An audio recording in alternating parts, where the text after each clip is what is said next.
So, good morning class. So today, akong i-discuss ang tips on improving your written communication skills.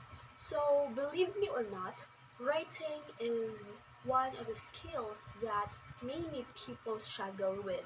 Kay nga naman, kay in writing, dili na magunta mag-write lang.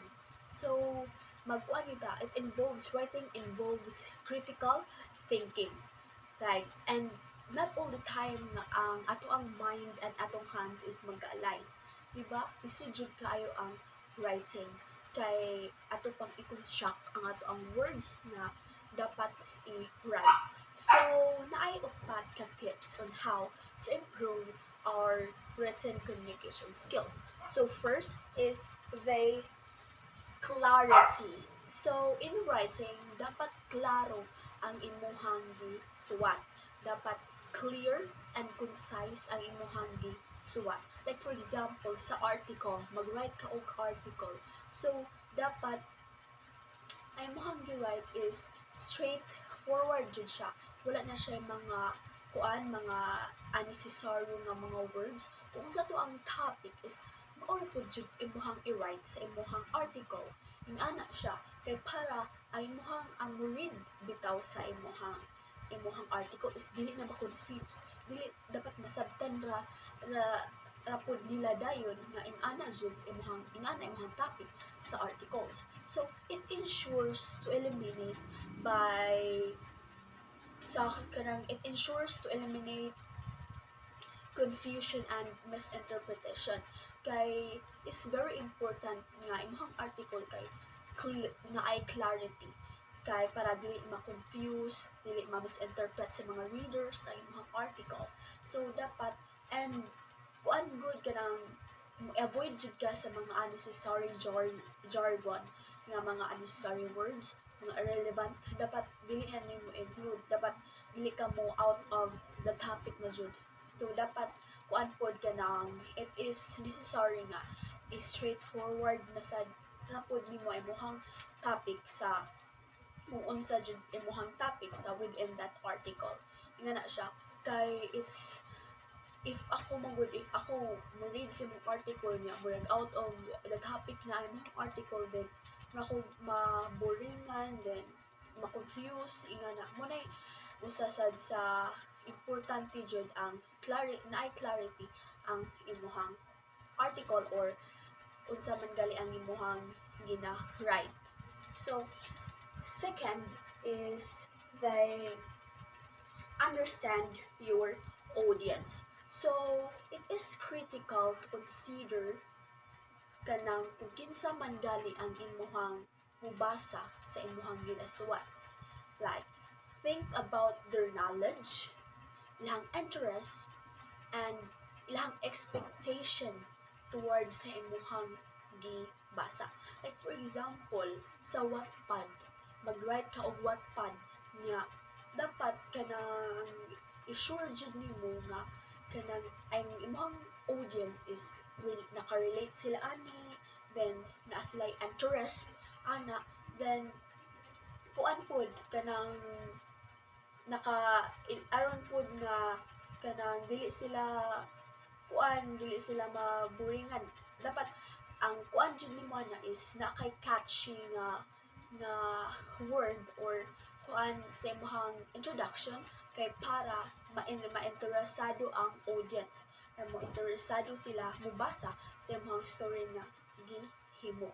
Kay lain pud kaayo kanang ikaw kay naghunahuna ra jud ka kung unsa ang imong iswat dira, but wala na dili ka relate ang audience. So lain kayo wala na mubasa sa imong story. So dapat kanang before ka mo write pong story, dapat hunahunaon jud nimo kang unsa ka ilang interest, no, ilang knowledge niya kanang para dapat imong in-meet ang ilang expectation ba kay para ma-convince nimo sila to read your story. Nga introduction pa lang gali kanang interesting na ingana ang kanang kuan sa understand your audience. So third kay grammar and spelling. So it is important na ato ang grammar and spelling jud if mo write ta kay correct.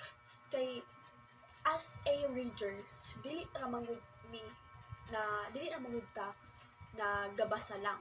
Of course, we will also kanang maka-learn pud ta through sa ato ang gibasa. So if ikaw writer, before ka mo publish og any article or any story nga imong gina-write is dapat i-review jud na nimo before ka i-publish na sila i-publish kay aron to check if naabay grammar kanang grammatically incorrect or ang spelling kay dili ra man jud ta ang readers is dili na sila gabasa magkat-on po na sila sa imuhang ipanuwat. Like for example, naakay nagsuwat ka dira dahil pagbasa sa mga readers na ay kanang kuan siya kanang grammatically incorrect. So mag-assume na ang reader nga sakto to siya kay kani pong reader nga dili na to sure if sakto ba jud no kay nata sa kuan nga mas maula na ipaki ba basa lang pud. So kita pud kanang if ikaw pud writer dapat gid nimo i-sure ang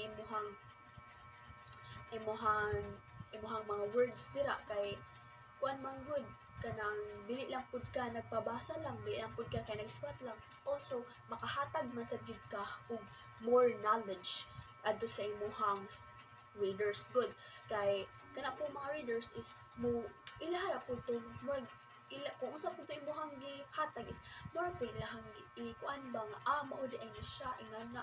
So kuan po na siya no kanang dapat importante jud ang grammar and spelling kay usa sa draba na sa maka turn off sa mga tao gali nga mobasa sa imuhang kanang article or any nga kuan imong gisuwat is imong improper grammar and spelling usa po na siya nga maka-turn off mabatian na ang mga tao sa man siya uy kanang kuan man ni wrong grammar man ni iyahang kuan ingana wrong spelling pa jud diba. So before jud ta mo publish og book or any article or usa pa na atong ipanuwat dapat we must review or kanang check jud nato ato ang grammar and spelling.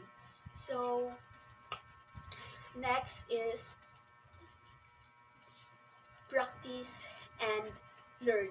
So even we are already expert in writing, kanang writing is a skill that evolves man good.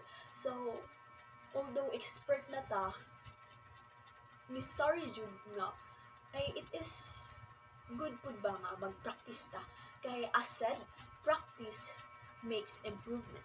So sa while ga-practice ta sige ta og practice then ma-improve ta then kanang naapod kay sa kada practice na to is natay ma-learn na kanang another knowledge na pud about writing.